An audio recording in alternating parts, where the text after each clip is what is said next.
You're listening to TheFlickcast, the pop culture podcast about stuff nerds love. I am Chris Ulrich, and I'm back with my co-host, Joe Dilworth. Joe, how are you, man? I am doing great, and welcome back. It's good to have you back. Thanks. Yeah, it was weird to not be on the show. I don't know that I've ever missed a show before. I felt pretty bad, but I will say this. COVID vaccines are very important. I got my first dose of COVID vaccine, the Pfizer vaccine. I said vaccine 3 times, but that's okay. That's fine. And I had some side effects, as you do, and that's what kept me from recording last week. However, I would not hesitate to go get a vaccine again, knowing what I know about the side effects. It was very, very mild in comparison to what could have happened. So, absolutely, get vaccinated as soon as you can. I think it's a smart thing to do. I have my second dose on April 15th, and then I will be apparently 97% or something, 97% safe. So that's great. There's your PSA for the episode, kids. Go get vaccinated. Get vaccinated, but until then, wear a mask. In fact, you should wear a mask anyway. And I know I try not to make this political or whatever, and I don't know why masks are political, but apparently they are. Yeah. Stay safe, please, everybody. Apparently being considerate to other people is a political thing nowadays. Anyway. When are they going to start getting mad at people who open doors for people? Like, allow me to open the door for you, ma'am. I'm not a ma'am. And then, that's anyway. That's another thing. But that's you know. I still open doors for people. I still say please and I say thank you. I still say have a great day. You know, I try to be polite. I try to be courteous. Why do you ask me if I'm okay? Why do you ask me how I'm doing? Are you implying that there's something wrong with me? Yes. Leave politics out of it, man. Yeah, man. Don't condemn me. Don't try to box me in. Yes. Yeah. Anyway, all right. Well, I'm happy to be back. You and Rick did a great job last week. You definitely covered the shit out of the Snyder cut of Justice League. And I think we did a pretty good deep dive into it. Episode 1 of Falcon and Winter Soldier. But yes, we will touch on Falcon and Winter Soldier again because there's been another episode that's come out. And I only want to say like one thing about Snyder, about the Snyder cut, about Zack Snyder. I have no opinion other than he seems like a decent guy. Yeah. I will say that it is much better than the theatrical cut, and I see now why people were perhaps more interested in Snyder's vision for this than they were of Joss Whedon's. And I know Joss Whedon had a job to do. He had a mandate from the studio, do this, and we need this length, and we need this. Make it make sense in 2.5 hours. You know, so what he did, what he had to do. And again, whatever your personal opinion about Joss Whedon now, as things have come out, is fine. Put that aside for a second. The point is that he was kind of in a difficult position to try to deliver something, and it was okay. Yes. It wasn't terrible. I didn't hate it. I was sort of indifferent to it, but this was a lot better. But then again, it was 4 hours, and you have a lot more time to develop shit in 4 hours. Although the movie would have been, I want to think, at least a half hour shorter if they'd done less slow-mo. But that's fine. Well, so, a couple things real quick to follow up on last week. Yeah, go ahead. Having watched it a second time, I'm still thinking that it is just an amazing follow-up. Leading up to it the week before, and I know I mentioned this last week, I rewatched Man of Steel and Batman vs. Superman, the extended edition, going into it, and those 3 movies together just really go well. I mean, there's a lot of payoff for Man of Steel, a lot of payoff for Batman from Batman versus Superman, I feel, in the Snyder cut of Justice League. I mean, for me, the whole thing was worth it just to have the follow-up of when Clark is walking through the ship and you hear the dialogue from both his dads that actually like fits in together, and it's dialogue from the previous movies, and it's like, wow, that was obviously planned, but the payoff was just fantastic, and the payoff for Batman was amazing. The fact we got time to develop the other characters and actually treat Wonder Woman and the other females in the movie in a better way than Joss wants to do, and I'm not going to get into his troubles because that's not what this is about, but I find it funny. I mentioned before the show I wanted to touch on a couple things that were said on the internet, and I find it funny that you can tell the people that begrudgingly like it because their main criticism is, well, there's no way it's too long. There's no way that would have been released in the theater. And I'm like, well, that wasn't the point of this. The point wasn't to show a competing theatrical release. It was, here's everything Zack did for this movie. Here's his cut of the movie that you've been clamoring for.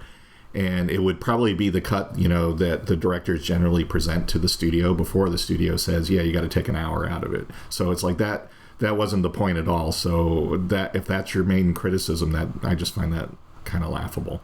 It's like, yeah, of course, it's 4 hours. There's no way it would be released in the theaters like that. There would have been a lot of other stuff done. But getting to see everything he shot and placed back in and finished worked great. My biggest disappointment, as I said, is that we're not going to see the follow-through and follow-up of a lot of the things that the ending especially kind of alluded to, which would have been great to see. That'll come up in Flashpoint at all? I mean, I guess you won't see Ben Affleck as Batman or anything like that, but... Well, no, he is going to be they did announce that Affleck's playing Batman in Flashpoint. Yeah. Well, I say Flashpoint. I meant the Flash movie, but yeah, the Flash movie. I think we can surmise that it's going to be Flashpoint, but yeah.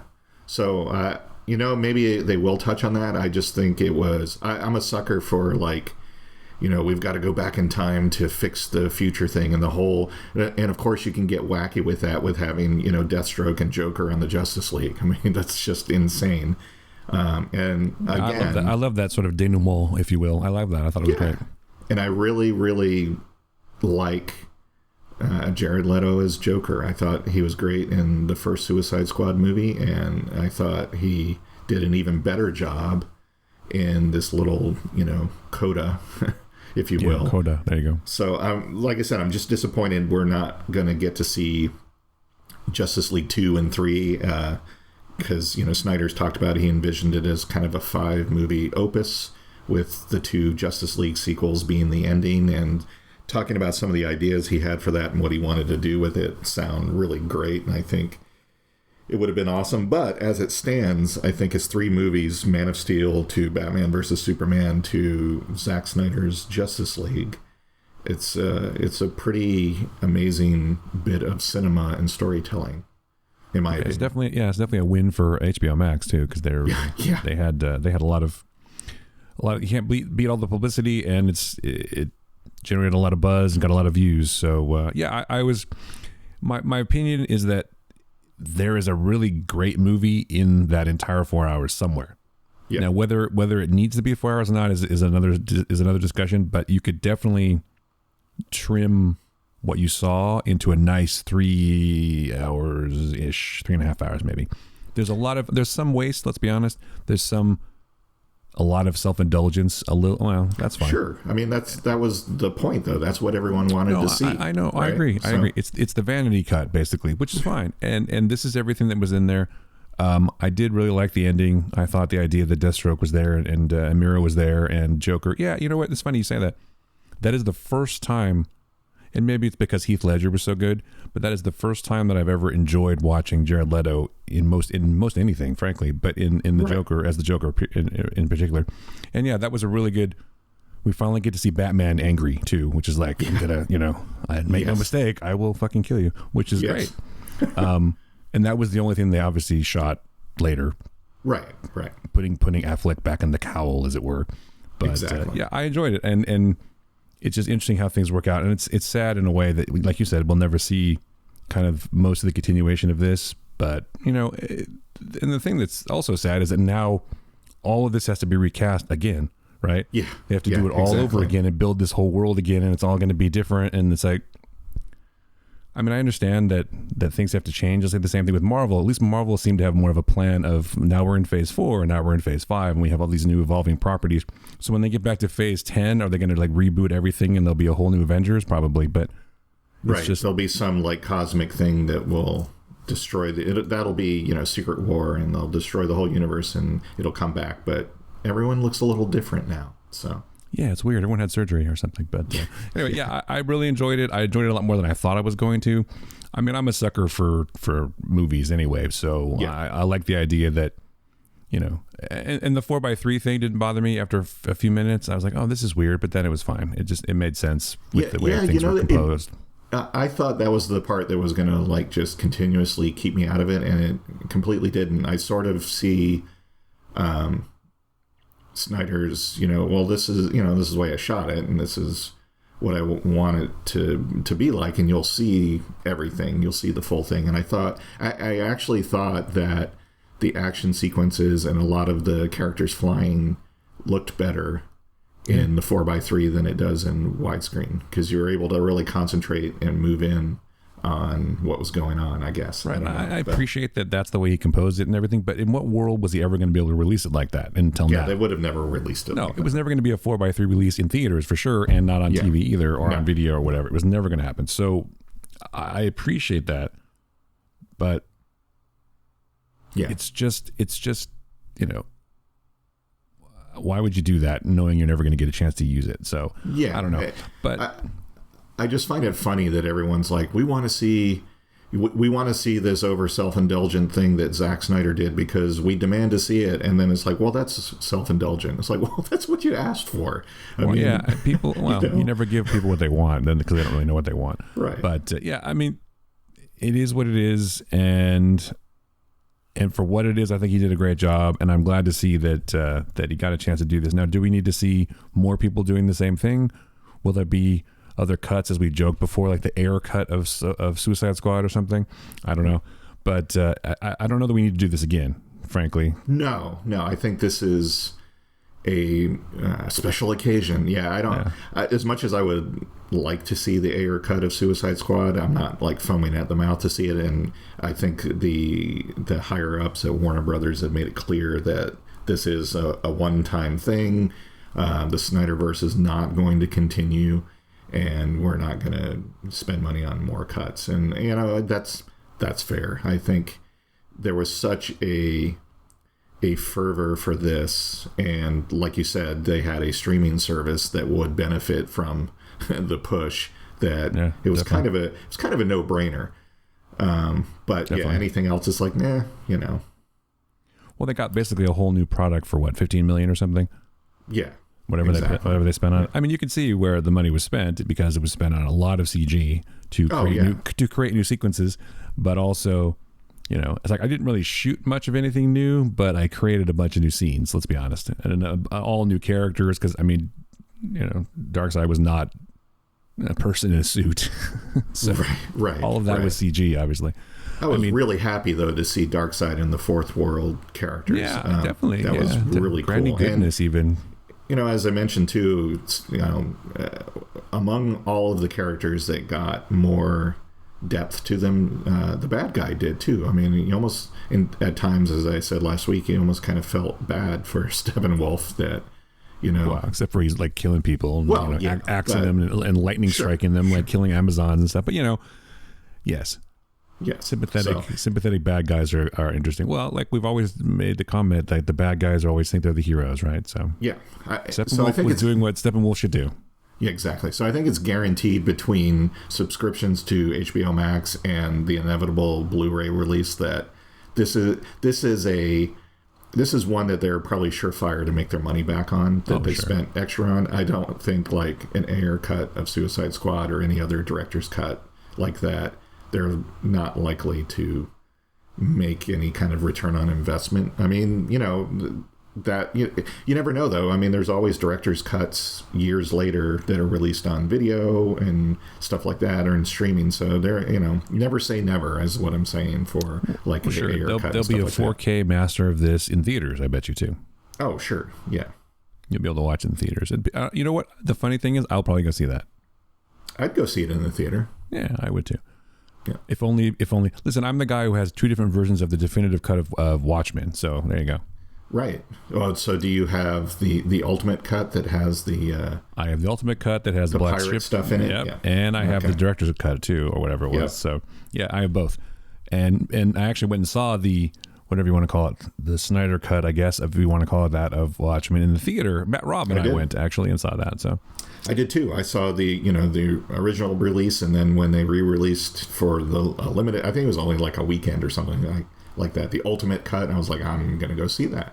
Yeah, definitely. I like Watchmen. I thought it was good. So I have a large amount of affection for that movie.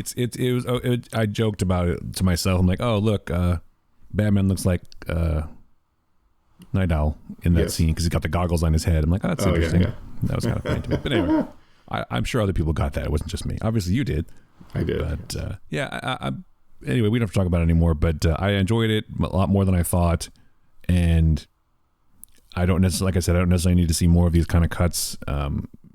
And I think that this is a great one-off kind of thing, but it's a lesson for everybody, I guess, that if you really, really, really want something, if you push for it, sometimes it comes true.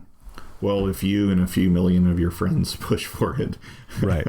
Yeah, but then also be careful what you wish for, because then you might get it and then you might not like it. So it's also a cautionary tale, maybe, too. Sure. I don't know. No, it's, but, I recommend people see it because it's really good. I liked it a lot. So. It's worth watching. I wouldn't necessarily get HBO. Well, I take it back. I would get HBO Max just to see. But Joe, you and I are people who believe in cinema. We believe in the power of filmmaking. We believe in all this stuff. I believe in directors' visions for things and whatever. I believe in that kind of thing because I've seen it and I've experienced it. And it's just, I like this idea that this happened. And because like we said before, he kind of got not a raw deal, but he would have finished it. It wouldn't have been like this, obviously, but he would have had a chance to finish it. I think that was the driving force, is that he never had a chance to finish it. And people know that this was out there. And now, do you really think this is the cut that was delivered to Warner Brothers? Because it couldn't have been. No, yeah. I mean, I think, well, it couldn't have been because, they shot new stuff, but I think a lot of it was, I think it was a pretty long cut initially delivered to, or maybe he didn't even get a chance to assemble 3.5 hours or something. Yeah. And he probably said, here's other ideas I have. If we want, because he even wanted to shoot a scene.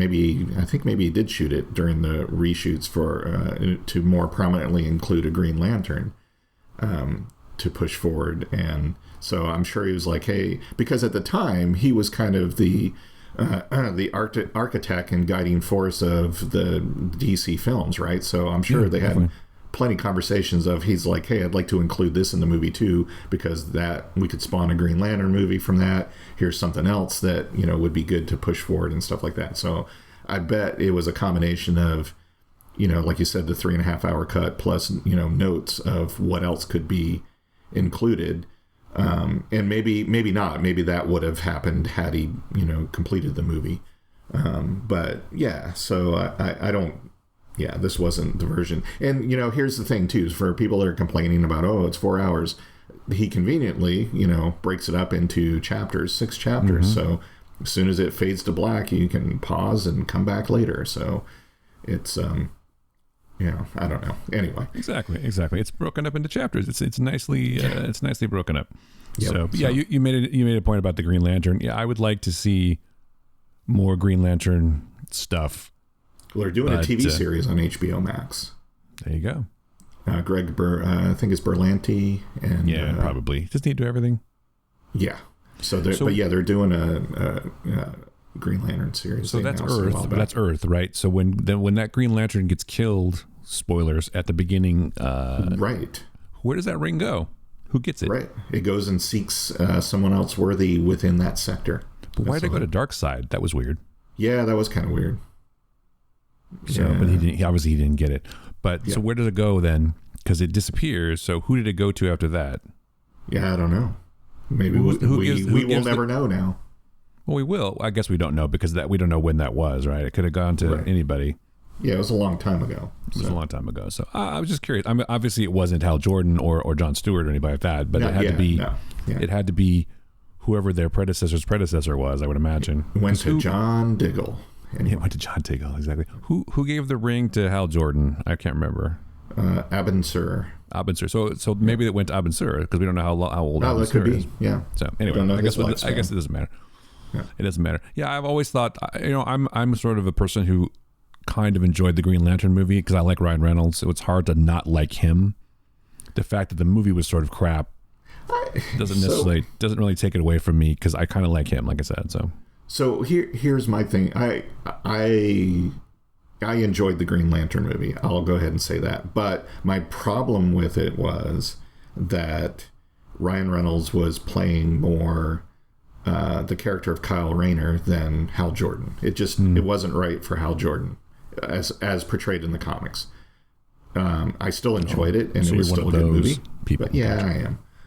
It just, the characterization was off, and it was better served for a different character that was the Green Lantern. So, that was kind of weird. But I thought Reynolds did a good job. I thought the villain was kind of weak.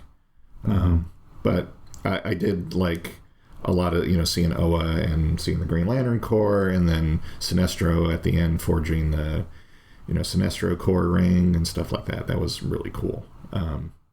And I felt they could have done, if they did a follow-up, it could have been a better movie too. So anyway. Yeah, I always thought that was funny. It's like, his name is Sinestro. We've already talked this before, but of course he's a bad guy. Come on. Right. Yeah, it's like, gee, that's kind of hitting the nail on the head. Kind of on the nose. And hey, you know what? If nothing else, his name is MacGuffin. Really? What? Exactly. If nothing else, Green Lantern got Ryan Reynolds a wife. So there you go. Well, thank goodness for that. Yeah, because he was having trouble getting chicks before, I'm sure. Yeah, he was lonely, having a lonely road. I think wasn't he with Scarlett Johansson before that? I'm just saying. I think so. Yeah, so poor guy. Yeah, I know. I feel bad for him. But well, she must like funny dudes because she's with that guy from Saturday Night Live, Colin Jost. He's that's true. He must be funny. Anyway, I don't really have to speculate on Scarlett Johansson's proclivities, I guess. But no. Yeah, I would have liked to see more Ryan Reynolds Green Lantern movies. Yeah, it wasn't great, but so what? It's okay. It's still fun. But he's a much better Deadpool for sure. Oh, so, yeah, absolutely. Because I think that character fits his personality perfectly, except for the killing people thing, but it fits his personality perfectly. Yeah, but hey, speaking of DC movie news, we've got Pierce Brosnan entering the realm of comic book movies. He's just been announced to play Dr. Fate in the Black Adam movie. So Dr. Fate. Yeah, I'm not a reader of. I've always said I'm a Marvel person more than a DC person, so I don't think I've ever read a Black Adam comic. But I love The Rock, as everyone does. Yep. And I love Pierce Brosnan, so hey, it sounds like a great thing. I will probably see the movie, and as I do, and I'll probably enjoy it. But that's great. Yeah, I like him, and so that's cool. Is that the bad guy? I guess you said that was right. No, Dr. Fate is a good guy. He's part of the Justice Society from World War II, and this also is a movie that has Aldous Hodge from Leverage playing Hawkman, which is an interesting cast. I'm looking forward to that as well. So yeah, I have to be honest and say I'm not as up on my DC lore as I probably should be for this show. But that's why you're here, because you're a comic book expert, right? Yes, sure, expert. I may not be an expert, but I know what I like. That's right. There you go. Exactly. So you were talking about things getting re-released or getting released in the theaters. The one thing I wanted to mention before we go on to, we're going to talk about Suicide Squad trailer, right? In a second. Oh, yeah. They're going to come out with a re-release of Scott Pilgrim. I'm very excited about that. Yes. I'm not vaccinated though yet, but I'm really tempted to. Well, I will have my second dose, and then about 2 weeks later is when it comes out. So I'll go. I might chance it. I might chance it and go. I don't know. I'm still. We went out to a restaurant outside last Sunday, and sort of like on a patio where there's hardly anybody around. And I still felt weird. We had our masks on and all that stuff, but it was just. I don't know. It's going to take time before I'm sure people feel comfortable going places. I mean, some people already feel comfortable going places, and they seem to be people I don't want to associate with. But I would think that it's safe, especially if you've been vaccinated both times. But anyway, I would like to see it in theaters again. And the whole new Dolby mix sounds awesome. It's such a great movie. It's a movie about music, so I would love to see that. But I mean, I can also crank it at home too. But it's such a great movie. It's one of those movies that I only barely heard about, and then when I finally watched it, I'm like, why was this not one of the biggest movies ever? It's just great. Do you think it's like too smart? My feeling is that some people didn't get it. It wasn't accessible enough because there's so many really cool sort of, I don't want to say meta. There's so many things going on that, and is it because Scott's not really sympathetic? Maybe he's not like a typical leading male character. I don't know. I don't know why it didn't resonate, but I kind of feel like it's one of those movies that was ahead of its time. If it came out like now, I feel like it would be huge. Maybe. And I don't know. I can't really put my finger on why, but it just seems like, I don't know. It's a pretty great movie though. If you haven't seen it, our listeners, if you haven't seen it, you really deserve it. It's worth it. Deserve it. You really owe it to yourself. Yeah, there you go. To see it. This would be a good opportunity. Not that I'm saying everyone should rush out to the theater, but it's available. Yeah, it's available on streaming and DVD and Blu-ray and whatever. But it's one of those things where subsequent viewings my love for it grows. Because, sometimes you watch something the first time, you're like, oh, that's pretty good, but you don't really watch it again. Or if you do, it's like years later. When I first watched it, or first saw it in the theater, I was like, huh, not bad. I enjoyed it. I wasn't like over the moon. But over time, like I said, my affection for it has grown considerably, and I watch it all the time because I just think it's so positive and upbeat. Yeah, it's also fun to go. Fun movie. Yeah, it's also fun to go back and see all the people that were in it, who have like really blown up now, like Brie Larson and Chris Evans, like that. Chris Evans, Brandon Routh, and Chris Evans and Brie Larson. So weird. Yeah, I know. It's like, wait, what? And who played Ramona? I'm lousy with names. Me too. She's great now too. Mary Elizabeth Winstead. Yes, she's awesome. Yeah, she didn't get she didn't become as big as I thought she was going to, because I thought she was great in that movie. I mean, she's done some solid work in a couple of things, like Cloverfield Lane. I thought she was great in that. And then in Harley Quinn, the Harley Quinn movie, I thought she was really good in that. She should be bigger than. And I mean, in stardom, she should be bigger than she is, because she is great. Everything I've seen her in, I've just been kind of riveted to her performance. So I think the stumbling block that might have happened was that she did that remake or sequel, prequel, whatever, to The Thing. Remember that? Oh yeah, and that's that true. was her big starring vehicle, and it didn't pan out very well. And people are like, oh, maybe they don't want to see this. And so because the movie was shit though, and I don't blame her for it. She did what she could. But yeah, that was not a great movie. It did not help her career. So I bet you that she will still, I think she'll persevere. Yes. But the other thing, what happens in Hollywood. Maybe she just doesn't put up with too much bullshit, and maybe just like, oh, well, she's difficult. Who knows, man? But that could be. But I don't blame good her. On her if she is, because exactly. More power to you. But and maybe she because of The Thing, she's a little bit more choosy about her projects. So whatever it is, I hope to see more of her. Yeah. And I mean, acting wise, I don't get your minds out of the gutter. I don't mean with less clothes on. Nobody's thinking that but you. Okay. Weirdo. All right. I just know, because the internet are like, oh, they want to see her naked. So, well, then watch Scott Pilgrim, because you get a little shoulder action or whatever. That's right. That's right. Yeah, it's a great movie though. You should definitely see it. Okay, so Suicide Squad, James Gunn's Suicide Squad. The horribly beautiful mind of James Gunn. I will be there. I would say I'd like to say on day one, but let's be honest, who knows? Well, yeah. I will say this though, that is the way to do a trailer for a movie. Yeah, no kidding, right? I mean, it's just fantastic. I think that James Gunn is one of those people that's going to be even more appreciated later, because people like him now, but I think they're going to look back and go, wow, this guy was really clever. And a lot of the stuff he's trying to do is really clever. And it's just, I hope he gets more recognition. But the problem is that, mainstream Hollywood doesn't like comic book movies, I don't think. So he's probably not going to win like the Academy Award for Best Director or something. Although maybe he doesn't care about that. But I think he needs more mainstream love than he gets. Yes. He deserves it, I think. He's a talented guy. But yeah, I mean, he just really knows how to put a movie together. He understands storytelling and characters. I mean, I know, there a lot of people were, well, not a lot of people, but some diehard fans complained that, well, Star-Lord isn't quite like he was in the comics and blah, blah, blah. But the characters within the story he's telling, he really knows how to find the character and tell, economically tell a great story about those characters. And, in hindsight now, I guess it's like, maybe, I think we talked about this at the time, it's like he's perfect for something like Suicide Squad, and that's very evident in the trailer.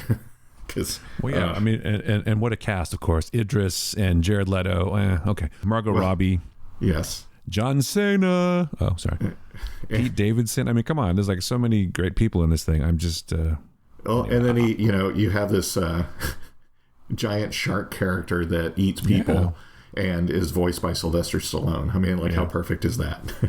It's awesome. Yeah, I'm very. I don't know. I mean, I'm thinking I enjoyed Suicide Squad the first movie. I thought it was okay. Yeah. I was like, well, I guess I don't need a trailer for or a sequel for this. It was fine. Do I necessarily want to see more? Sure, why not? But now I'm excited because this looks a lot better than I thought it was going to. So, and we get Starro. Yeah. Starro made kind of an appearance, like we talked about in the pre-show. He made kind of an appearance in James Gunn in Zack Snyder's Justice League too. Although the mechanical robotic Starro, I guess. Yes. But that's okay. So here's a fun. I'm going to totally go off on a tangent because here's a great factoid about Starro in a fairly recent storyline in the comic books. To save all of reality, Starro actually teamed up with the Justice League and was effectively destroyed, except a little tiny piece of him survived that the Justice League kept in a jar and tried to keep alive, and it grew into basically a very small miniature adolescent Starro that they called Jarro because he lived in a jar.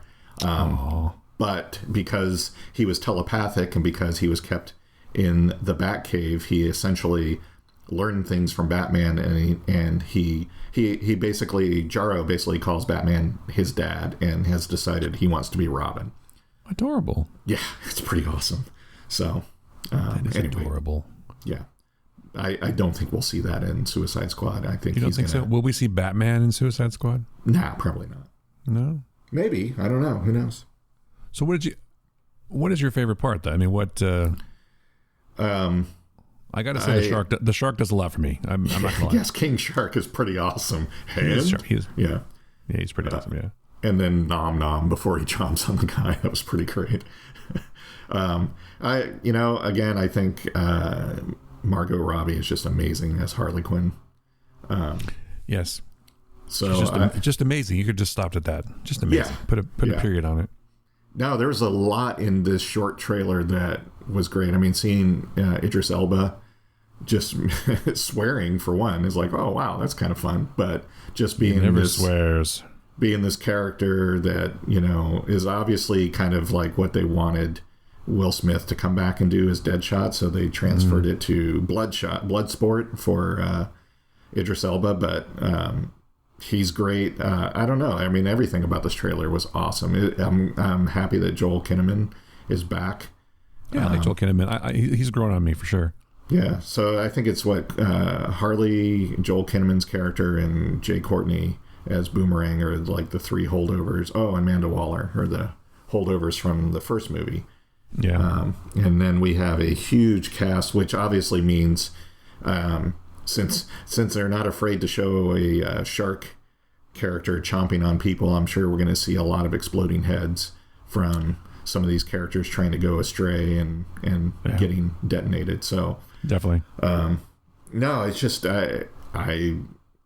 I liked it. It was light. It was happy. There was no muted tones and darkness in this. It was a lot of fun, and I think it's going to be great. Well, yeah, they're definitely pumping up the comedy for sure. Yes. I mean, they have to, right? Yeah.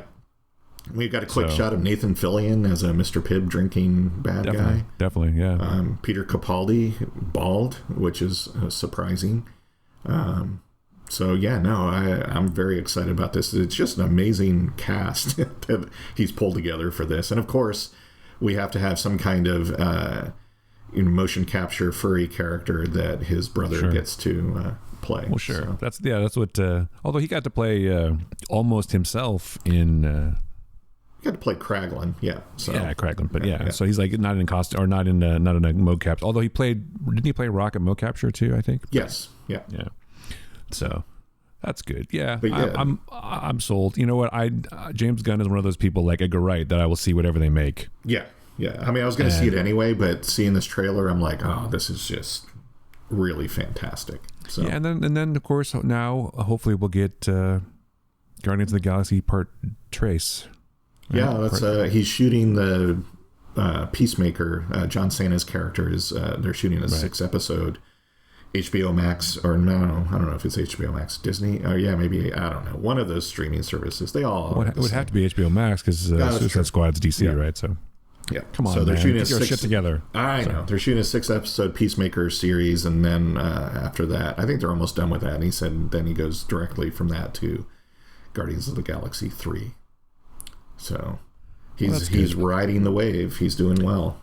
I don't know. I mean, Guardians of the Galaxy 3 is great. I'm looking forward to that. I would like to see. I'd like to see him do other things. I wonder what he'll do that's not a comic book property. Yeah, after Guardians of the Galaxy 3, I think you're right. I'd like to see him really branch out.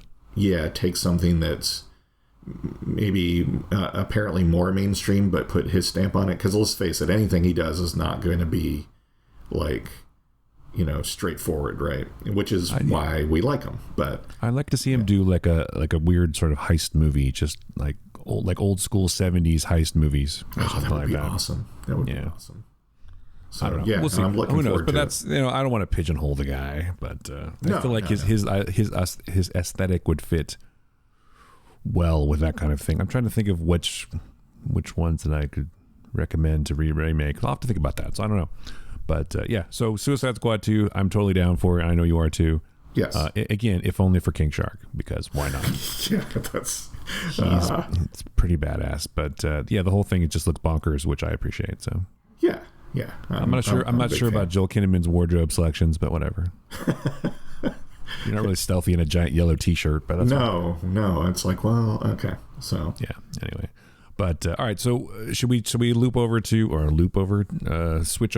Falcon and Winter Soldier? I know you guys also talked about episode 1 of Falcon and Winter Soldier last week. Yes. The thing I wanted to mention about that is, since there's a new episode now, I feel that what was missing for me in the premiere episode, although it was good, and the action with Falcon and Batroc especially, I thought was really well done, and that's pretty exciting Falcon work in general. Yes. I think what was missing was the dynamic between Bucky and Sam. A lot of people said that, including my wife. She's just like, well, the first episode was good, but, it's called The Falcon and the Winter Soldier, and the trailers and everything kind of led us to believe it was going to be kind of a buddy movie or buddy show. Right. Why are they not hanging out together? And when is that going to happen? And well, yeah, I mean, you had to set up, quickly do that in the second episode. Yeah, you had to set up, Sam's sort of crisis, if you will, and Bucky's separately, because the idea is that they're stronger together, right? Right. Which is even what quote unquote Captain America Part 2.0 says. We're stronger together. We'll get to that guy in a minute, by the way. Yeah, but not you. But not you. Yeah, you're not you. So yeah, I was very happy to see them together. They definitely have a good rapport. The whole staring contest thing with they're getting their legs together. Yeah, their chemistry is pretty amazing. There was a lot of like moments in this episode, in episode 2, where I was like laughing out loud. There was so many good moments. Like, it's one of the big 3. It's like, come on. Yes. A sorcerer is just a wizard without a hat. How do you know about Gandalf? Well, I read The Hobbit when it came out in 1937. Yeah, he was in The Hobbit before anybody. Yeah, that was classic. But I'm very pleased they're back together. This second episode was great. I think that you really get an idea of who the Flag Smashers are. You really get an idea of who everybody is. But so my question is, John Walker, Captain America 2.0. I get the feeling that he's a good guy, but I feel like he's got a dark secret or something. Don't you think? Well, I mean, yeah, going by the comics, absolutely. I think he wants to be a good guy, and if I don't know how, this is one of those tricky things, because I don't know how much they're going to delve into the character from the comic, but he was, I'll just come out and say it, he was mentally not there. He was mentally unhinged in the comics. I mean, he had conversations with people that were no longer alive by himself in his room and stuff like that. And he actually started out as a bad guy in the Captain America comics, and then quickly kind of came around and filled in for Captain America, and then kind of became his own character called the Captain, which is kind of almost similar costume to what he's wearing in this show. But yeah, there's something not right about him, and I think they are kind of alluding to that darkness a little bit, like you said. So, I mean, obviously you got to have a reason why he doesn't stay Captain America and Sam becomes Captain America, right? So, right. And I don't think from that guy it's going to be like, you deserve this more than me. I don't, because he firmly thinks he should be Captain America. Here's the shield. You should take it. Yeah, no, he really thinks he should be Captain America, and I think he wants to do good, but I don't think he knows how. And I think his version of quote unquote good is probably not healthy. So it's like war crimey bad. Yeah, exactly. So, well, I mean, they made this whole point of him being like this powerful physical specimen. This whole, like in the interview with Good Morning America. Yes. Good morning, America. America. Yes. Yeah. So it was. It's like, oh, you've done the Medal of Honor, this and that. It's like you're on the surface, you seem like the perfect choice, but what is wrong with you? Well, I mean. He's like, we should work together or whatever. All right, well, if you don't want to work together, just stay out of my way. I mean, that's what every bad guy says, obviously. Yeah. So, I mean, there has to be an antagonist, whether it's going to be Zemo and the Flag Smashers or whether it's going to be Captain America. But yeah, I think obviously there's scenes in the trailers where Sam has the shield. And so at some point, clearly they get it back. But I mean, Bucky's like, let's just go steal it, man. I mean, fuck this shit. Let's just go take it. I like how practical Bucky is. He's just like, all right, I'm going to go get those guys. And Falcon's like, well, hold up. We got to see what's going on. He's like, no, we don't. Let's just go. I've got a freaking... Oh, I love the fact he's like, oh, you spend like 2 months in Wakanda and you're like totally like the White Panther or something. Yeah. I was laughing out loud. He's like, it's actually White Wolf. He's like, what? Never mind, man. Yeah, exactly.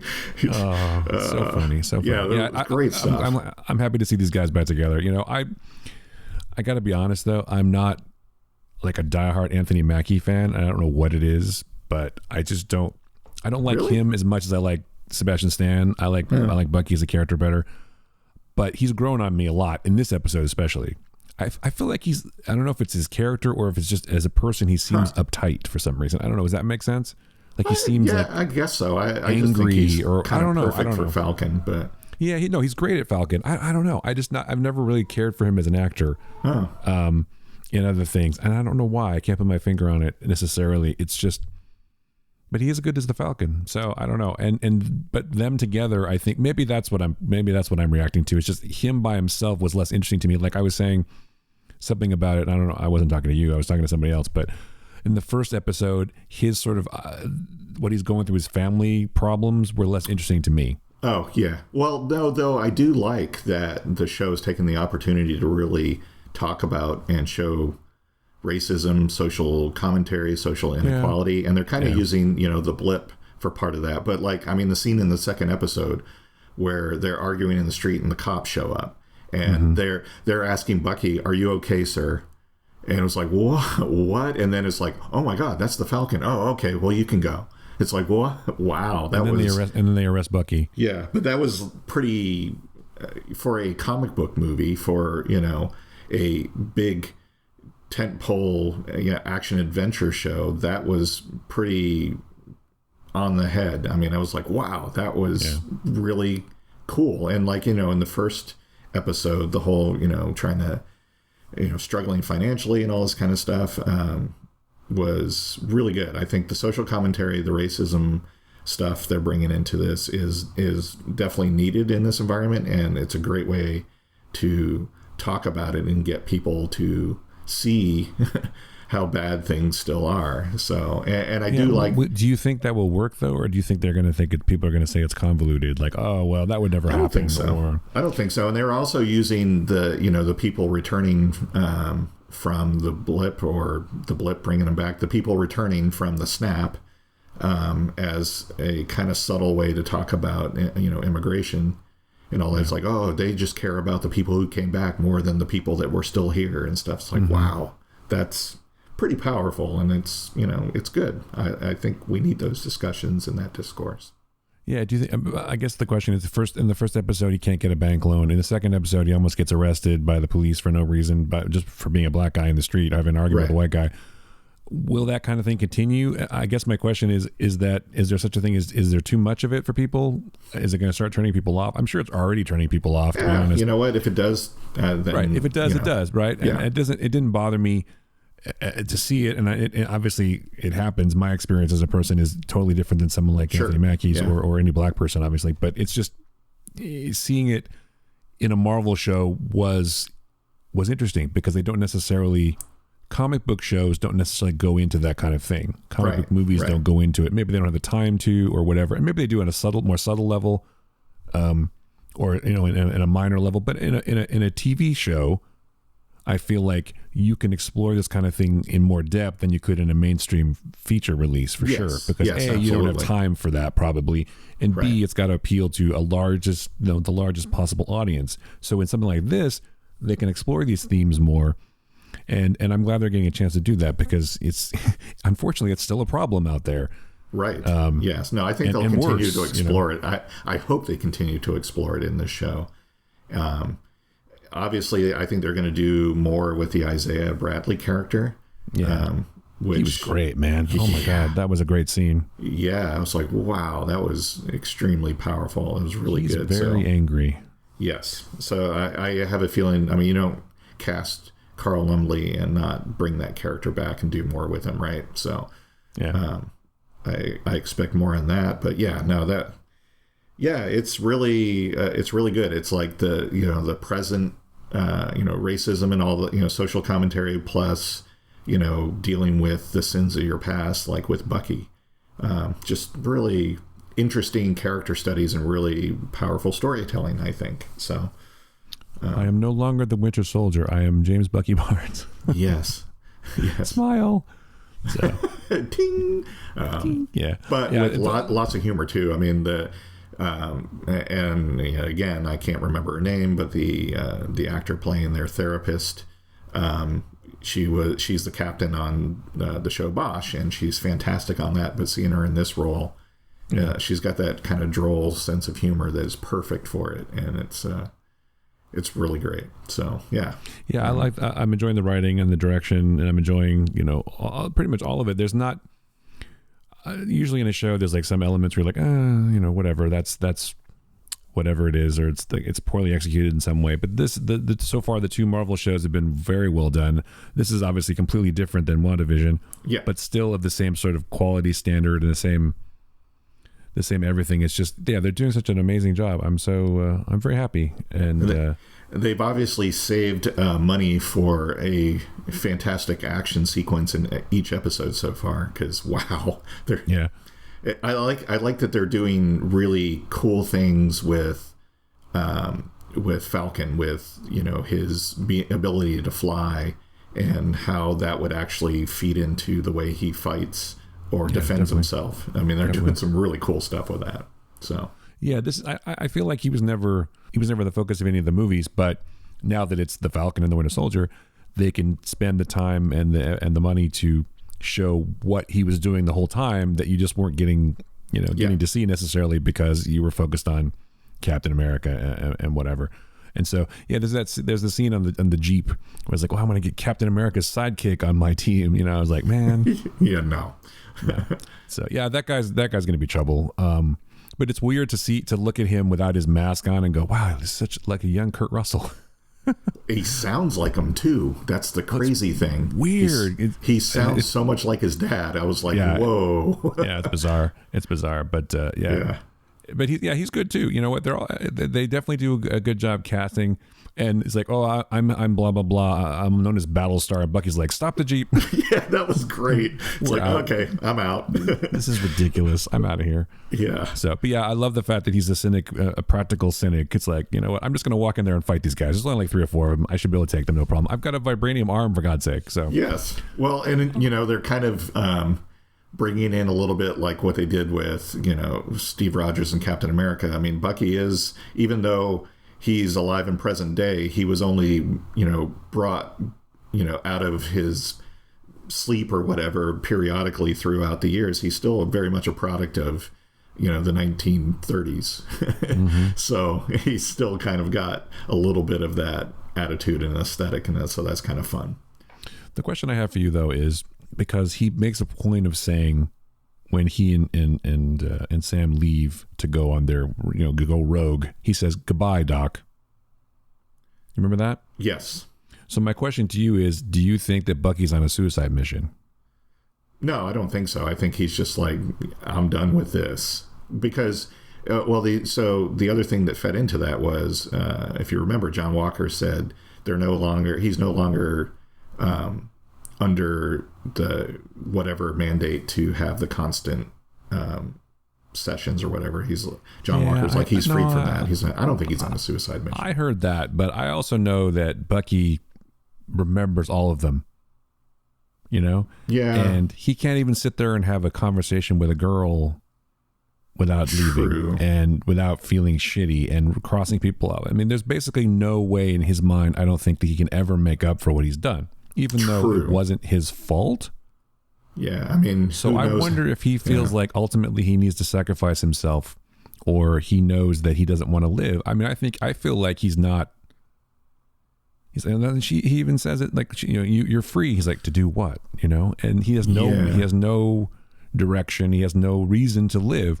And this thing with Sam is a temporary reason to live. You know, solve this problem, get the shield back. You know, protect Steve's legacy, get the shield back where it belongs. Solve this problem. But I don't know, man.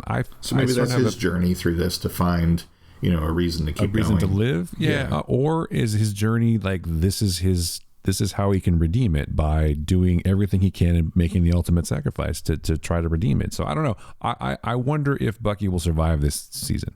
Yeah, I think he will. I don't think they're gonna kill him off. I mean, maybe. Well, they die heroically. It could be the opposite. You know, WandaVision brought back a hero, and maybe this one takes one away. So. Well, it is still a comic book show, but my point is that he's never been a hero, right? If you think about it, he's an anti-hero. He's not. True. He's not Steve. And he even says, you know, if he's wrong about you, then he's wrong about me. It's like he doesn't believe that he's a good guy at all. But Steve believed in him, and now Steve's gone. And if Sam doesn't take up the mantle, then Steve was wrong about Sam, and which means he was wrong about Bucky. So, here's my theory, because I don't think they're going to kill him off, and this is just because this is what I would like to see happen. You know, at the end, of course, Sam becomes Captain America, and, you know, through whatever happens through the course of that, Bucky decides, yeah, you know what, I do want to live and I want to keep going.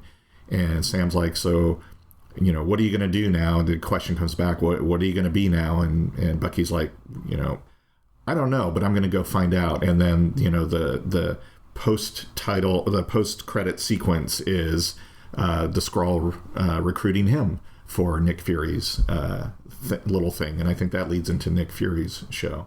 That's interesting. Nick Fury in the comics had this group called the Secret Warriors. They were kind of worked behind the scenes and all this kind of stuff. And it was some heroes in there. And he's worked with Bucky before in the comics. So I think, you know, the Secret Avengers or Secret Warriors is kind of the next group in the Marvel Cinematic Universe. And that's what Nick Fury's now assembling. So you think it's going to be him recruiting, or a Skrull's going to materialize? Like Bucky's on a beach somewhere drinking a margarita, and the waitress is like a Skrull. It's like, shh, Nick Fury needs to meet you upstairs, you know, or whatever. Yeah, and I think it's going to be the same Skrull, and then we're going to see her throughout, like some of the movies and shows, recruiting characters for. Yeah. I'm going to be totally wrong, but that's what I would like to see. No, that actually follows too, because you could make the argument that Falcon and Winter Soldier could be a series that lasts 5 years. I mean, they could go on a new adventure every season, right? And, you know, they made a point of saying, you know, when this is over, we're going to go our separate ways, and maybe they do. But you're right. Maybe Bucky's like, I don't know who I am. I'm going to go find out. So he's going to go on his own metaphysical journey or whatever. I'm just going to walk the earth like Kane in Kung Fu. Exactly. Yes. And you know, get into adventures. But if there's going to be a Falcon and Winter Soldier 2, then they have to come back together at some point, right? So there you go. There's the line that has to happen when Bucky meets Nick Fury. He's like, I want you to join my group. And Bucky's like, nah, I think I'm going to go find my own thing. And of course, being Sam Jackson, he's got to say, what are you going to do? Wander the earth like Kane from Kung Fu? With a little twinkle in his eye. See? Yeah, of course he does. They need to let me write this. I'm just saying. Anyway. And Nick Fury will be like, give me my wallet. I forgot my wallet. He's like, which one is it? It's the one that says bad motherfucker. No. Anyway, yeah, I think you're right. That makes sense that they're going to recruit people.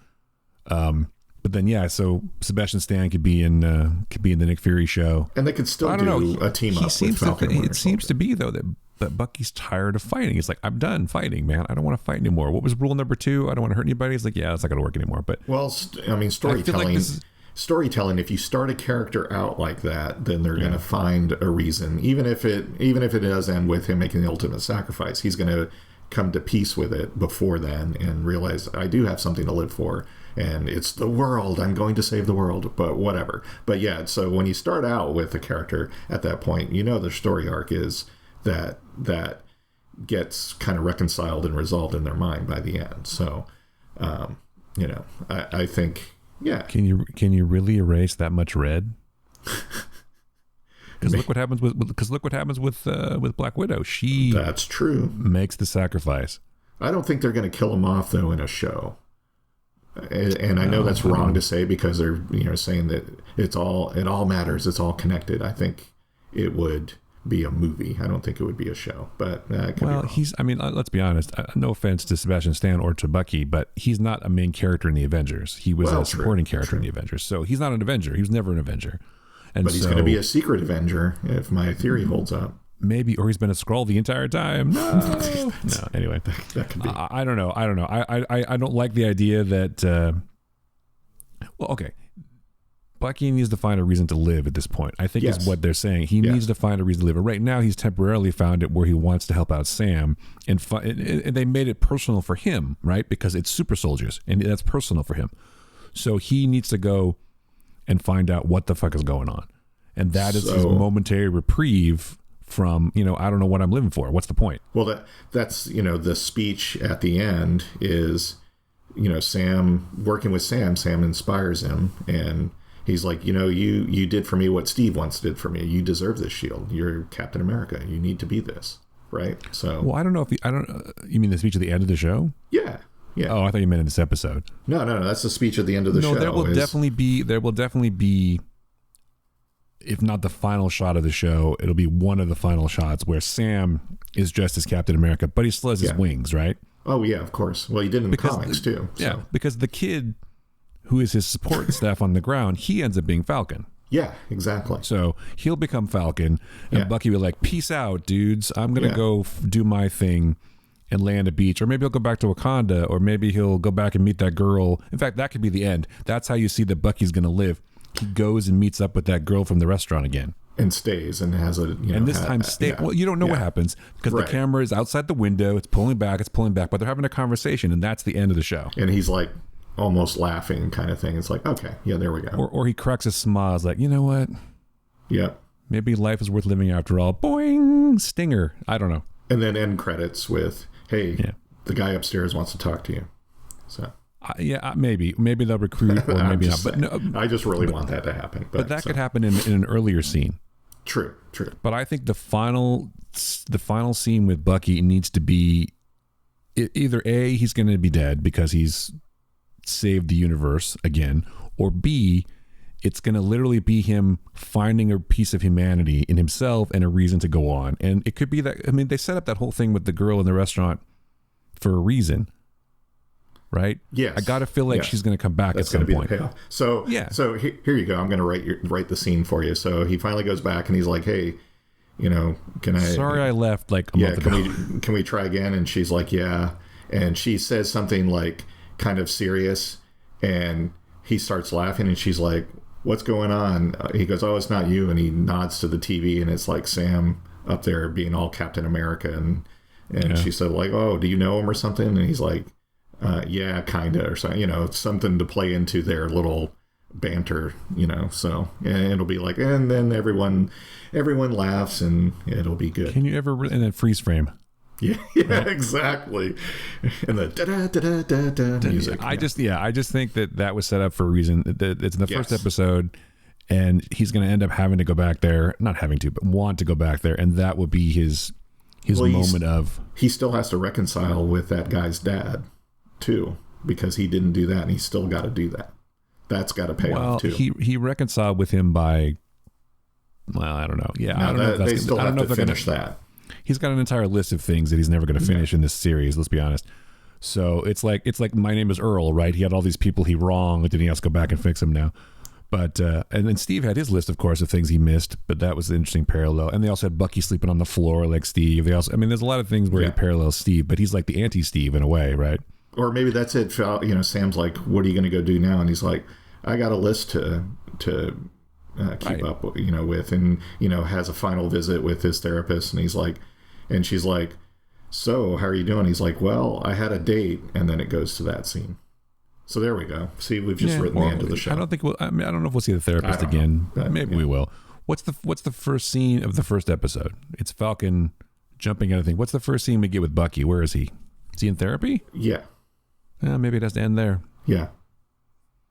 So it's set up for a reason. So anyway, but you're right. Yeah, if you set up a character like that, he's either going to be redeemed in some way and find a reason to go on, or he's going to sacrifice to make up for it, like Natasha did.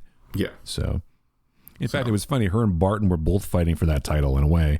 That was really interesting. They're fighting each other not to save the other one really, but to be the one that to make the sacrifice. Yeah. Well, I guess Barton had descended into madness basically. I still say it should have been Barton, but anyway. Don't give me hope. Well, then they couldn't have had the Hawkeye show, I guess. But, I guess so. They could have, and they could have had someone else training the new Hawkeye. But anyway, that's another. Anyway, yeah, you want. Well, I don't think Scarlett Johansson wants to do Marvel movies anymore. So she's like, I'm tired of having to work out every day. That's got to be tough. It's also got to be tough to be basically the only woman. You know what I mean? Right. Yeah. Well, you have except for Wanda and stuff now, but yeah, but they're not like. I mean, Scarlett Johansson's been there since day one. Well, that's true. I mean, she was there in Iron Man 2, right? Yeah. So, anyway. So yeah, right. I like Falcon and Winter Soldier a lot. It's a good show. Great show. I can't believe seeing where it goes. We only have 4 more episodes, but I like these concise little seasons of storytelling. I think they're great. Oh, and I should mention, this week, and I'm sure we'll talk about it next week in depth. Be sure, whether you're able to go to a theater or you have HBO Max, to watch Godzilla vs. Kong. Godzilla vs. Kong, yes, baby. It is out on Wednesday, March 31st. So that is gonna kick ass. That's gonna fuck, as the kids say. Was it is slap? That what they say? Really? Okay. I don't know. I have no idea. It's gonna be good. I'm gonna enjoy it. Yes, I'm looking forward to it. So I am too. It'll be fun. Yeah, we'll talk about that next week for sure. But I think that I'm happy that Falcon and Winter Soldier. And the only other thing I wanted to say about that is it's interesting to watch this show knowing it was supposed to be the first Marvel TV show. Yes. Because it makes more sense if you think about it. This is what people expect from Marvel shows.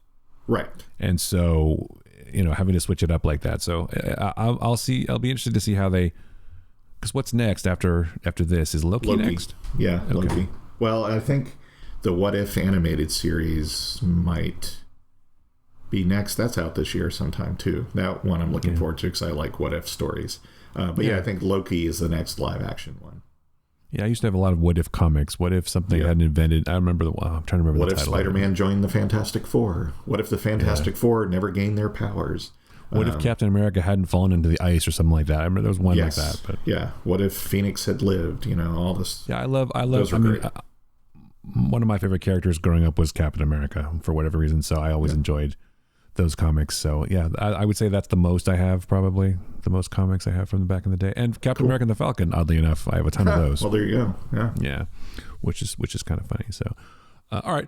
So you know where to find the show, but if you don't, it's on Stitcher and it's on Apple Podcasts and it's on Spotify and all the other places you can find podcasts.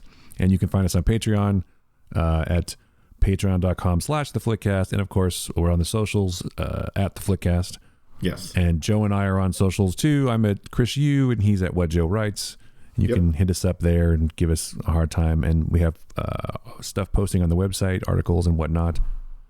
Things like that of interest, things we enjoy and things we like, and all that. Yes, so I shall be doing more of those soon. Now that I'm in, you will. I know we're looking forward to your Trieste on 3D printing. I'm very excited about that. Yes, exactly. So what was that? Just before we go, what was that thing that you made? That was the Stargate, right? Yeah, it's a Stargate on a platform, and it has a little hook in the back to hang my Google Nest Mini.